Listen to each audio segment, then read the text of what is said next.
petite moitié sud, sous le soleil. C'est bien noté, cher Laurent. Europe 1, 22h13. Et c'est l'heure de la bourse. Nous sommes ce soir avec Laurence Vallée de boursier.com. Bonsoir Laurence. On commence par Wall Street avec une séance hésitante après une série de publications trimestrielles. Oui, on est en légère baisse sur le Dow Jones ce soir, moins 0,1% à 17 221 points. Le Nasdaq recule, lui, de 0,5%, 4 881 points. Le marché est plombé par la dernière publication financière d'IBM. IBM qui a lancé hier soir un avertissement sur fond de ralentissement de ses ventes en Chine. L'action perd près de 6%. Harley Davidson sanctionné aussi après ses résultats, chute de 14%. En forme, à l'inverse, l'opérateur téléphonique Verizon gagne plus de 1% après sa publication. Et Apple, plus 1,8%. Apple qui annonce 15 millions d'utilisateurs pour son nouveau service de musique en streaming. Et puis, on notera également la poursuite du rallye sur Weight Watchers après l'entrée à 10% du capital d'Oprah Winfrey hier. Le titre s'envole encore de plus de 30%. Le pétrole termine en légère baisse. Le baril de WTI perd 0,7% à 45,55 $. L'euro progresse face au dollar à 1,1342.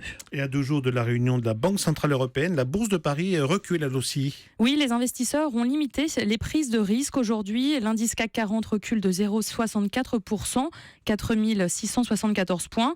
Saint-Gobain affiche la plus forte baisse, moins 3,3%. Plombé par une recommandation à la vente de la part d'UBS ce matin.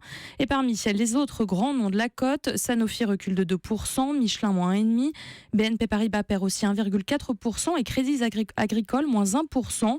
La banque a écopé d'une amende de 787 millions de dollars pour avoir violé des embargos américains contre le Soudan, l'Iran, Cuba et la Birmanie. Et puis à la peine aussi, on retrouve le secteur des matières premières. On a ArcelorMittal qui perd près de 3%, Total cède 0,9%. Et puis du côté des valeurs en hausse, Laurence, c'est Publicis qui finit la course en tête. Plus 1,2% de gagné pour Publicis ce soir, qui profite des trimestriels meilleurs que prévu d'Omnicom, le leader américain de la publicité. Veolia aussi reprend 1% avec Engie. Et puis Vivendi gagne 0,8% après avoir démenti les rumeurs d'une chute des abonnés de Canal+.